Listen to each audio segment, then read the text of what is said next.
Anong authority mo na magpakuha ka ng CCTV para mag-espiya ka doon sa kapwa mo, Senador? Nasa regulasyon ba namin ito? Anong masama ba kung sakasakaling may pumunta nga sa opisina ko? Lahat ba pakikialaman mo kung senador ka? Lahat ba pakikialaman mo kung sino-sino ang pumupunta sa opisina ng bawat senador? May authority ka ba na gawin yun? Grabe, nakakahiya Makakarating tayo sa usapin na yan eh. Nasaan ba si Mark Texay? Bakit hindi kayo gumawa ng paraan? Hanapin nyo sila. Walang gumagalaw eh. Saan tayo magsisimula ngayon? Patatawag mo yung notaryo publiko? Hindi, pansin lang ho natin mga kababayan. Sa bawat interview nitong si Ping Lacson, lagi ho niyang sinasabi na meron daw ho siyang surprise witness. Marami daw mga pangalan pang mai-implicate dito sa flood control scandal na to. Para saan? Para hindi hanapin ng ating mga kababayan yung mga pangalan na sinabi nitong si Master Sergeant Orly Gutesa doon sa huling hearing ng Blue Ribbon Committee. Bakit? Yun ang tanong eh, bakit hindi mo ipatawag yan si Congressman Eric Yap? Dating ano ho yan, appropriation chairperson. Bakit hindi mo ipatawag yung si Mark Texay? Di ba? Kung sino-sino kung pinapatawag niya, yung mga individual na nabanggit noong huling hearing na makakapagbigay linaw kung talagang sinungaling o totoong sinasabi nitong si Master Sergeant Orly Gutesa, ayun niya naman nung ipatawag. Ano ho ba ang pinakamagandang paraan para ma-discredit ang isang witness? Lahat ng tinawag niya, lahat ng binanggit niya, ipatawag mo. Ngayon pagtatatanungin mo, yun bang sinasabi nitong si Master Sergeant Orly Gutesa tutugma doon sa mga alibay nitong mga ano na to, nitong mga witness na to? Tama ho ang sinabi nitong si Senator Rodante Marcoleta. Ha? Itong si Master Sergeant Orly Gutesa, siya ho ang pinaka-credible na witness sa lahat ng ika nga nagsasalita dito sa issue ng flood control project na to. Kung sino pa ho ang pinaka-credible, siya naman hong sinisiraan ng ibang mga senador dyan. Pero bago yan mga kababayan, siyang like at siyang subscribe.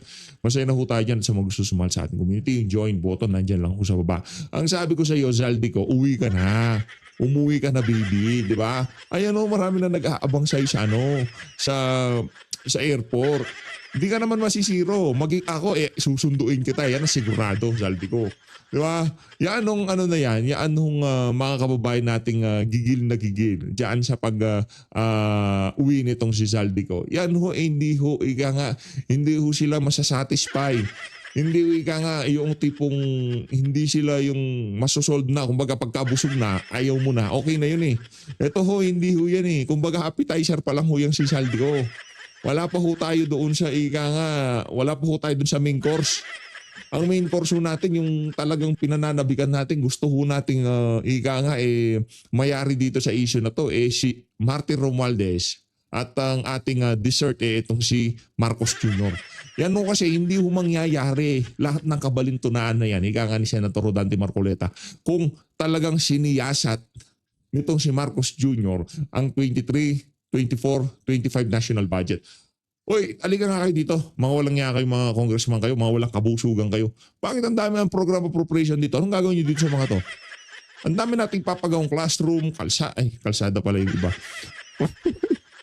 Ang dami nating papagawang classroom, di ba? Ang dami nating papagawang mga infrastructure. Yun din pala papagaw. Naikutan ho talaga nila. Nakakita ho sila ng loophole para malaya ho silang makapagnakaw. Eto, ano na ho tayo kay ate girl. Saldi ko, uwi ka na. Ba yan oh? Oh, si ate girl oh. Oh, nasa airport na siya oh. Uwi ka na kasi. Oh. Oh, di ba? Yan ang sinasabi natin. Hindi ka masisiro, Saldi. Pagka umuwi ka, sigurado namin sa'yo, malupit ang pagsalubong ang aming. Magpapatawag tayo ng banda, magpapatawag tayo ng yung mga babaeng, mga majorate, no? Papatawag natin yan. Pagka umuwi itong si Zaldi ko, yung welcome talaga, yung welcome celebration para dito kay Zaldi ko. Mantakin niyo mga kababayan, itong si Zaldi ko, hindi ho siyang mastermind. Pag umuwi ho siya dito at nabulalas na sa buong sambayanan kung sino nga ba ang amo niya, doon pa lang ho magkakaroon ng kapahingahan ng sambayan ng Pilipino dito sa issue na to. Dahil yarin lamang mahilig kayo sa multo, itong ginawa niyong issue na to, mumultuhin kayo nito habang buhay. Para dito kay Marcos Jr., huwag mong sabihin sa amin na wala kang pananagutan dito, walang hiya ka. May kalalagyan ka dito sa isa na to, tandaan mo yan. Mangibabaw yung negatibo din. Yan. Oo. Gamitin ang social media para ang tao malinawan, ang malabo, di ba? Oo. Para maituwid ang mga binabaluktot. Opo. Hindi yung kabaligtaran. Kasi kapag puro katwiran ng namamayani, puro katotohanan, safe ang mga tao. Nakagagawa ng kabutihan sa kanyang kapwa, sa kanyang pamilya, at sa pambansang kalinangan, Opo. development. Pero kasi kapag pinagtatakpang ka, meron kang hindi naintindihan, pati pagdidesisyon mo medyo problematic Lalong-lalo na ito, tinutukoy natin dito kung paano natin maisasalba ang ating bansa.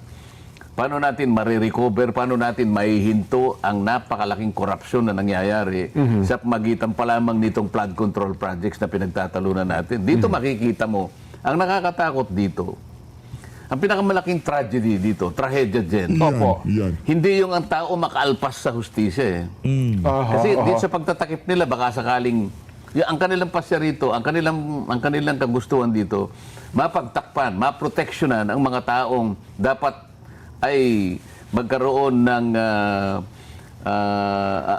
dapat ay managot. Ang ang objective natin, makita natin, matukoy natin ang mga taong dapat na managot sa mga nangyaring ito Sila naman kabaligtaran ng kanilang pakay. Maisalba sila, mapagtakpan sa pagitan ng pagliligaw sa ating mga kababayan kung sino talaga ang may kasalanan. So nailigaw sila. Hindi yun ang pinakamalaking trahedya Ang pinakamalaking trahedya dito ay mangingibabaw yung kamalian mangingibabaw yung kawalang hiyaan Nako, totoo. So sa pagka yun ay nangibabaw, yung katwiran na ngayon napailalim, mas malaking problema ng isang bansa At yun ba, papayagan natin? Di ba? Oo. Magkakaroon ng distrust ang mga tao sa kanyang pamahalaan. Wala nang maniniwala Hindi mo napanagot Ang atin nung nakikita dito, si VP Sara, kahit anong gawin niya ngayon, kahit anong gawin niya, mag-enjoy siya, tipong banatan siya, walang problema. Sagutin niya, hindi niya sagutin, walang problema. Ang atin nung nakikita dito, si VP Sara, sure win na ho talaga. Pagka administrasyon na to, hindi ho nila na-resolve itong issue na to. Yung mga ilalatag nila mga dilawan, pinklawan, talyanista, ensaymada, dilawan na line up sa 2028 election. Kasi lahat ho yan bumabagsak ho lahat sa election Lahat ng ginagawa nila na yan, yung ginawa ho nilang pagnanakaw dito sa mga maanomalyang flood control project na to. Ano ho yan? Tayo naniniwala. Sa tingin natin yung porsyento niyan, talagang preparation yan para sa 2028 election. Kasi bubuhuso talaga na sila ng napakaraming pera noon.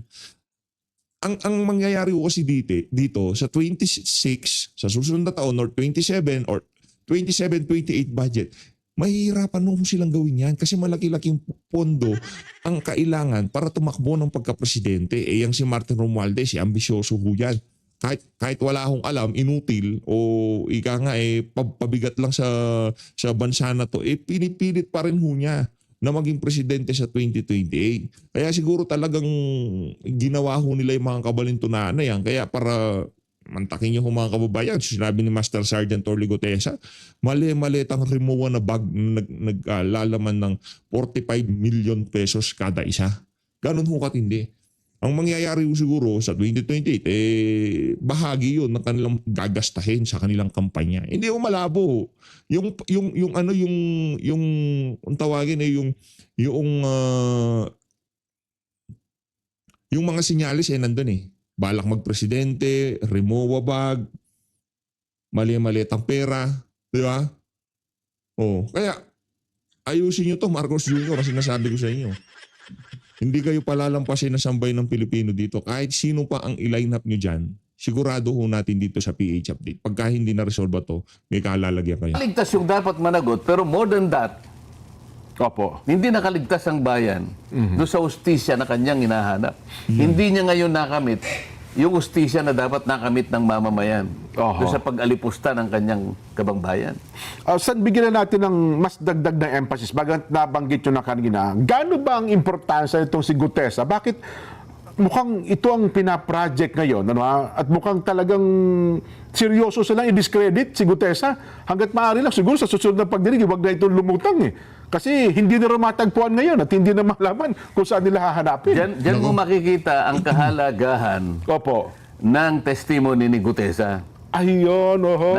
Kung naalala mo, nung nag-deliver ako ng privilege speech sa plenary, sabi ko, si Orly Gutesa, ang pinaka-credible na witness sa pagdinig na ito. Ang totoo niyan, sabi ko, sa aking palagay, si Gutesa mas credible kaysa sa marami dito sa ating Sa Senado. kapulungan. Opo. Sinabi ko yun. Opo, napanood ko po yun. At oho. sa aking palagay, si Gutesa ay mas matapang kaysa sa karamihan natin dito sa kapulungan ito. Oho. Kaya ganun na lang ang ginagawa nila. Kung makikita mo, lahat ay nagsisikap. Itong mga Opo. taong ito, Oho, oho. nagsama-sama sila para sa ganon, i-discredit nila. Oho. Dahil dito sila natakot eh.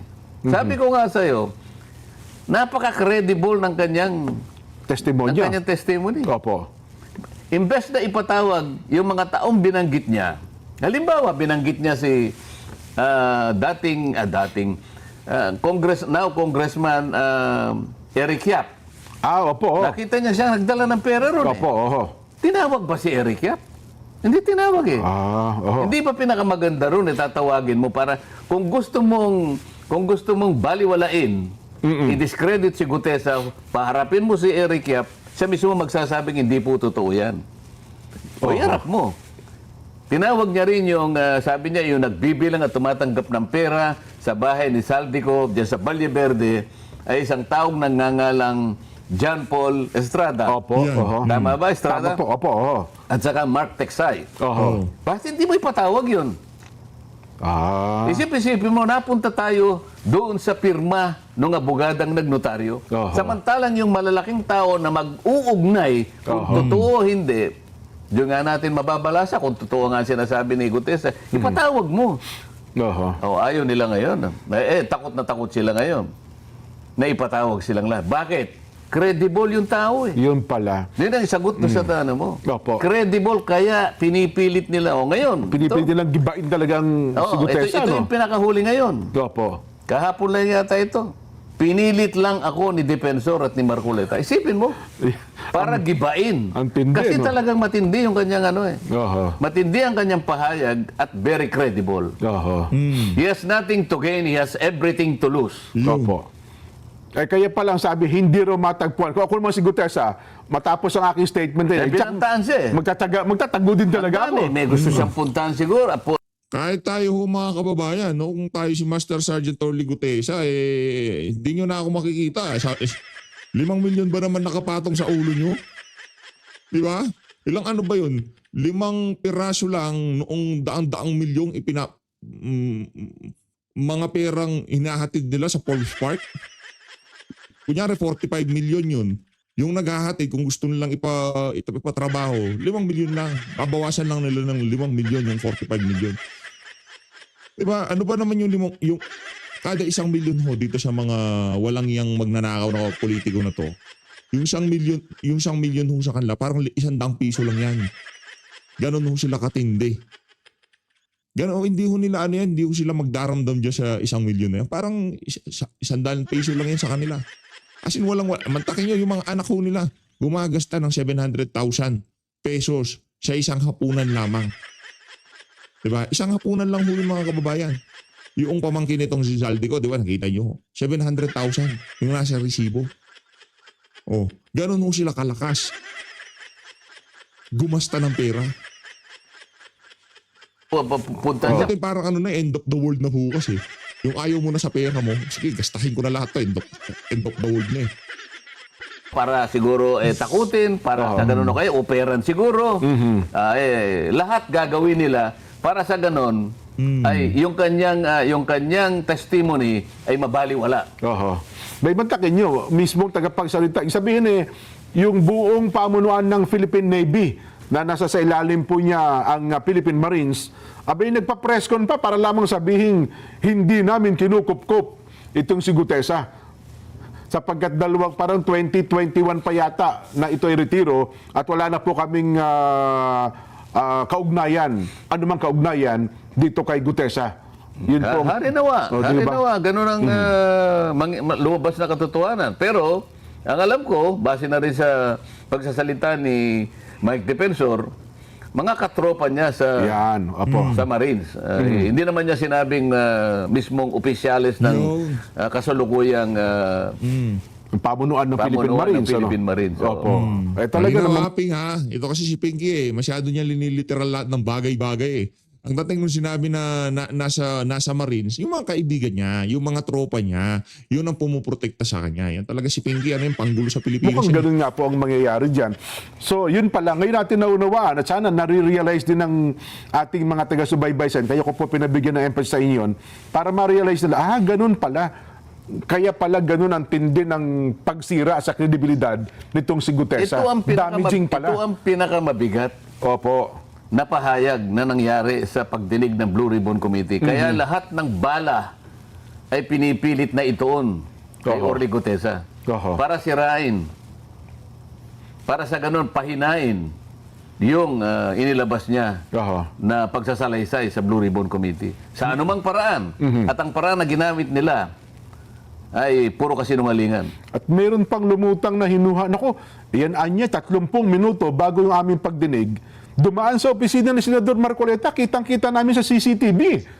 Parang Napakalaki yan yung parang ang dating. Naku, tinuruan yan. Kaya, parang ganun po ang gustong ipinta sa isip ng tao, Sen eh. ganun nga ang kanilang patakaran eh. Oho. Para bang kasalanan ba? Krimen ba na yung tao ay pumunta sa opisina ng senador? May usapan nga kami. Di ba? Nauna ko nang sinabi yun at pinahayag na. Sabi ko, o sige, hindi kita kilala. Ngunit kung talagang tama yung sinasabi mo dito sa salaysay mong ito, una, panotaryo mo. Sana para ganap kong mapaniwala na talagang yun ay sarili ko lang naman dyan. Ano? Opo. Kesa naman sa parang wala man lang notaryo. Alam mo naman sa ano natin. Abogado, sa practice niya po yan. Notaryado yan. At least, yung draft mo ay na-convert into a public document. Opo, may kumpiyansa. Ika nga. Ngayon, kung halimbawa mapatunayan nila na hindi nga siya nakapirma, anong magiging problema doon? Kung halimbawa hindi siya, pero meron kang pinapirma, ang problema ninyong dalawa, yung pumirma at saka yung nagpapirma. Yan, Tama. correct. Hindi ba? Pero yung kanyang testimony, hindi nawawala ng bisa yun. Sapagkat humarap ka eh. Opo. Nanumpa ka din sa kanila eh. Yun ang usapan dyan. Yun pala. Pati ho yung lugar na pinagkitaan niya pati yung restaurant pinayata yung mga video footages Para bang merong, is there something surreptitious? Oo. O halimbawa, sabi ko sa kanya, okay, panotary mo yan at kung talagang buwang loob mo, nakapag-isip kang mabuti, di pumunta ka ako sa Senado bago alas 9. Ayan, Dahil sa mag-uumpisa ka ako ang Blue Ribbon Committee hearing ng alas 9. Oho. So ngayon, dahil yun ang usapan namin, ako naman, nagbabaka sakali, baka nga dumating. Opo. Sabi ko sa isang staff, merong isang tao na gustong tumestigo, ganito yung pangalan niya. Oho. So isa sa inyo, umalalay, baka sakaling dumating, pumoste kayo doon. Ayun. So, ayun. Kumuha raw ng CCTV, pumunta raw sa opisina ko. Alam ka nang pumunta sa opisina ng kusino, ako nga ang kausap eh. Alam na, magpunta sa opisina mo, Ping Lacson, langya ka. Diba? Masyado kasing pilingero to si Ping Lacson eh. Oo. Kayo pala nagpapunta. Kasalanan ba yun? Ang una kong tanong ganito, sino naman yung nagpanukala na sa bawat ganito kumukuha siya ng CCTV? Anong authority mo? Kung senador ka, anong authority mo na magpakuha ka ng CCTV para mag-espiya ka doon sa kapwa mo senador? Oho. Nasa regulasyon ba namin ito? Anong masama ba kung sakasakaling may pumunta nga sa opisina ko? Lahat ba pakikialaman mo kung senador ka? Lahat ba pakikialaman mo kung sino-sino ang pumupunta sa opisina ng bawat senador? Nako, yan ang Lahat si May Ping Lacson. authority ka ba na gawin yun? Grabe, nakakayaw sa Makakarating Ping. tayo sa usapin na yan eh. Sino ka? Gaano ang otoridad mo para pakialaman mo ang bawat tao na pupunta sa opisina ng bawat isa sa atin? Ang kapwa yung senador. Ano? Ano yun eh, kumbaga privacy din ho ni Senator Rodante Marcoleta yan eh, di ba? Ano eh, itong si Ping Lacson, ano na ho ito, ika nga, sumusobra na. Meron din hong ikalalagay niyang mama na yan eh. Sa bagay, ngayong pangalang eh. wala na ho siya, sinusuka na ho siya ng sambayan ng Pilipino. At yung ating paninindigan nung panahon ng kampanya na dapat hindi manalo yung si Soto at si Lacson, ganun pa rin ho. Kung sakaling tumakbo yung mama na yan, mangangampanya pa rin ho tayo na wag siya iboto. Dahil nakita nyo naman ho, parang sa mga bumoto kay Ping Lacson na talagang pinagpilitan itong itong senador na to. Kaya congratulations ho sa inyo lahat. Saglit lang, Sen, ha? Oo. Higip muna kayo ng kapet. Meron lang tayong mahalagang paalaala. Para pare-pares na direct. Ayan, tapusin na namin itong inihanda namin ni Sen na mga topic. Ang isa pang mainit, Sen, at mukhang talagang ito ipinagmamalaki ng administrasyon, ito na, sabi nila, ito na ang hinihintay nyo, may masampahan ng kaso. Kahapon po ay nagsampa na ng kasong plunder, iba pa, ang ICI sa ombudsman. 2 senador, isang dating congressman, Nako. isang USEC ng DPWH, isang commissioner ng COA, isang congressman pa pala, si Mitch Cahayon. Kita nyo na niya, meron na kaming sinampahang mga taong nasa likod ng flood control anomaly, Sen. Kung sino yung mapatunayan na meron talagang pagkakasala, gawin nila. Di ba? Wala naman tayong problema ron. Ano yun tayo makikipagdebate sa ganun. Tama po, oho. Yun ang ating yun ang ating pakay talaga, matuntun kung sino lahat ang may kasalanan. Opo. Siyempre, dadaan naman sa korte yan dyan di ba? Totoo po, totoo. Yan naman ginawa ng ICI na yan at sa pagkikipag-ugnayan nila siguro sa Department of Justice. Alam mo naman yung patakaran dyan at saka yung quantum of evidence dyan. Yan. Probable cause or kaya maaaring gamitin nila yung prima facie, whatever. Opo. Dadaan naman sa korte yan Kaya lang, hindi ba tinutukoy natin, hindi ba natin pagsisikapan na i-identify kung sino yung ulo, halimbawa. Oho. Sino yung ugat niyan? Oho. Kasi isa sa mga na-target, si dating Congressman Saldico. Yan. Opo, oho. Ibig ko ba sabihin si Saldico gagawa ng ganun? Na silang mag-isa? Walang nasa taas niya? Parang yun po, gusto nilang palabasin, Yun Sen. ang sinasabi ko sa iyo kanina. Oho. Ito yung scapegoat strategy. Di ba? Opo. Para bang napakapangyarihan ni Saldico. Oho. Kasi ang sabi nga nung pinakaulo ng institusyon, ako kanya general supervision lang ako Opo. I have no control over the chairman of all committees. Opo. Lalong-lalo na yung Appropriations Committee. Siguro ang tanong mo sa kanya, sa palagay mo may maniniwala sa Na siya lang talaga nagmaniobra ng lahat ng kung yun. halimbawa natukoy si Saldico, Oho. di ba lang naisip ng ICI? Teka muna, chairman lang ng Appropriations yan Ang pinag-uusapan natin dito, Oho. pandarambong sa kaban ng bayan. Pati nga yung 2025, itong budget sa ngayon nilikot ninyo Yun na nga. Oho. Pagkatapos sasabihin mo, ito lang sa kanya lang, idea lahat ito.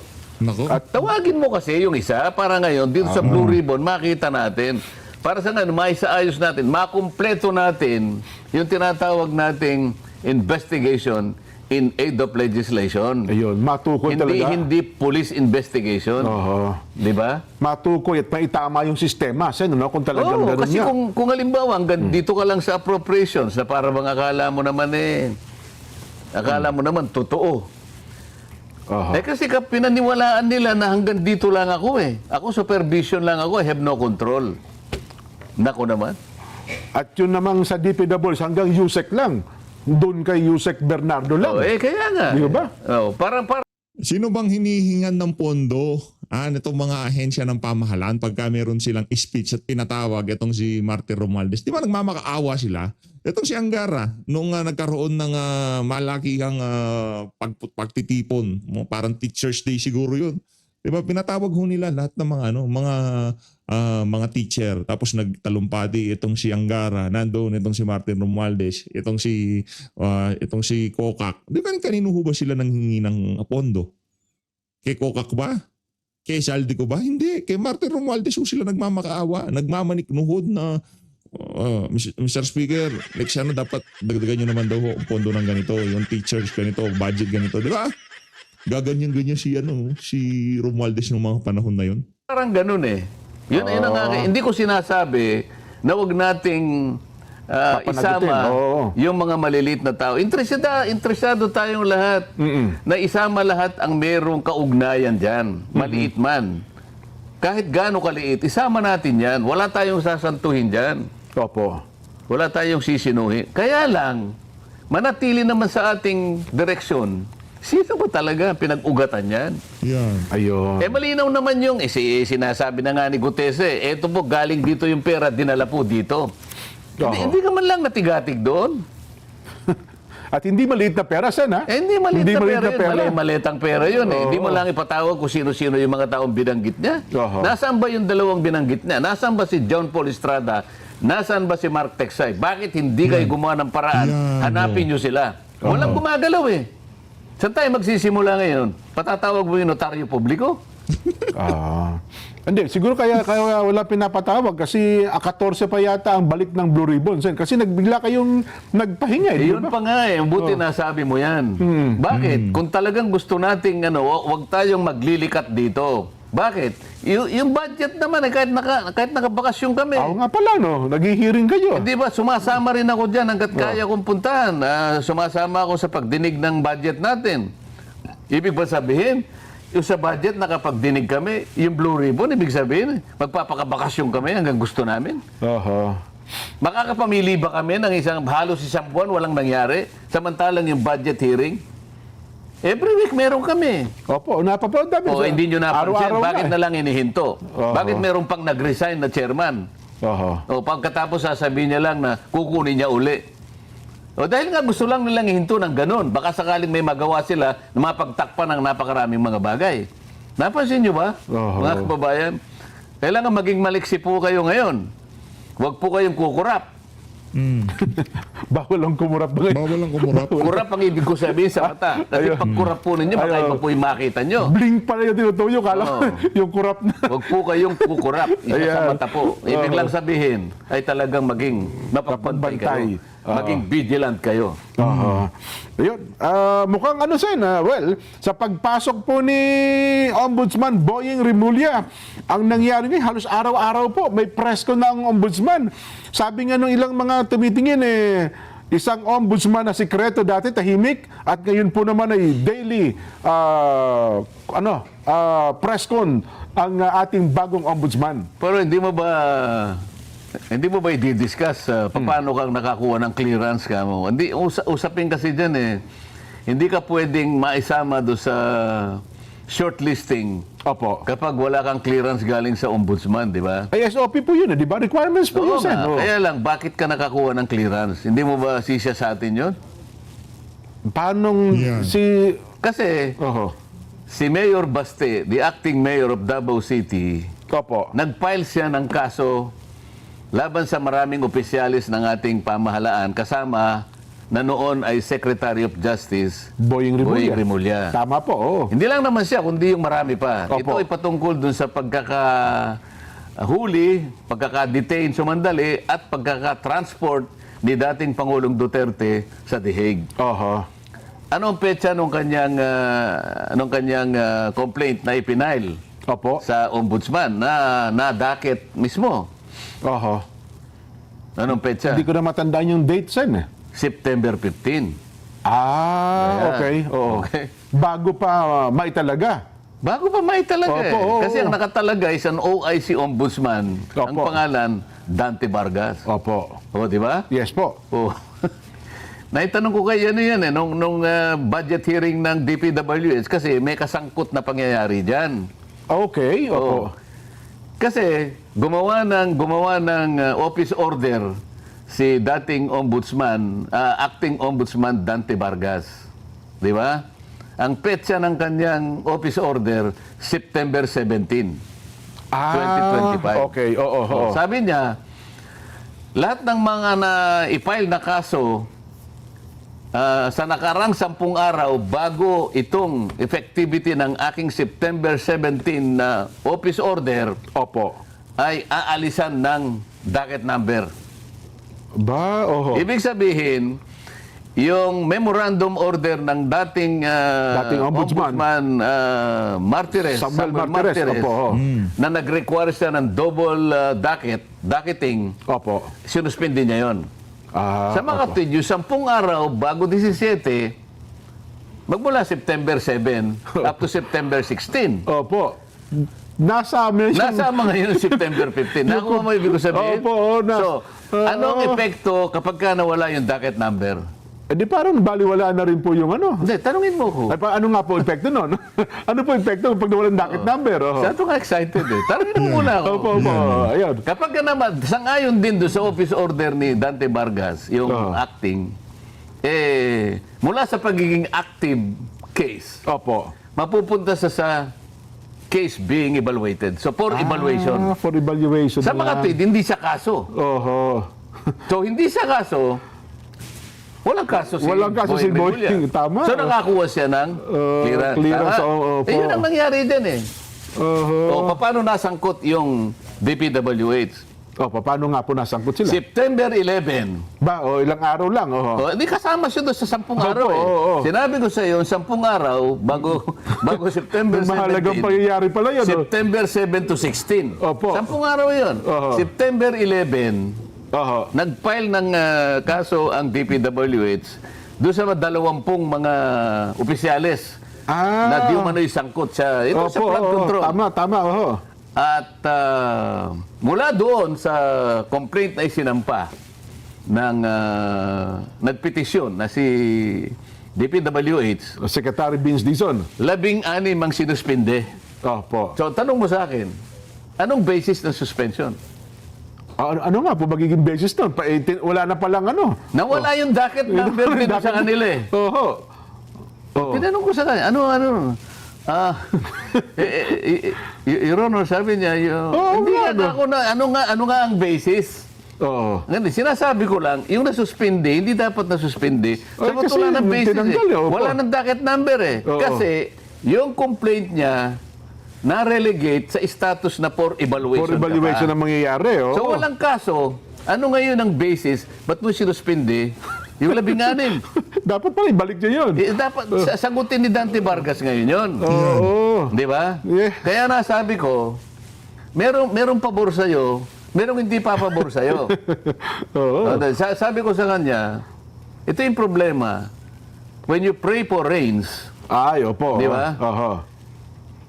you have to also look into the possibility or yung ano ng putik. Di ba? Opo. You must have to deal with the mud too, sabi Opo. niya. So, ipinanalangin mo na umulan. Magtyaga ka rin na May tingnan iba pa. mo ang magiging epekto ng putik para sa'yo. May nakinabang pero mayroon din namang... Yun na eh, di ba? Oo, tama. Makikita mo yung inconsistency dito. Pero ngayon ba yung suspension na effectivity pa? Mabahala na sila doon. Sinabi ko lamang yun. Ayun. Para lang makita natin Oo. kung ano yung mga kabalintunaan nangyayari. Dapat pala magreklamo yung 16 kung nakikinig ngayon. Maaari may nakapakinig doon. Kasi Di ba? napunta, na ano yun sa social media. Oho. Ay, nako. Anyway, saglit lamang ho, ha? Ayun na nga mga kababayan, dito na natatapusin ang ating reaction video. Maraming salamat po sa pag-support sa Page Update. Mag-ingat po kayo lahat. Mahal natin ang Pilipinas. Dahil ikaw, uwi ka na.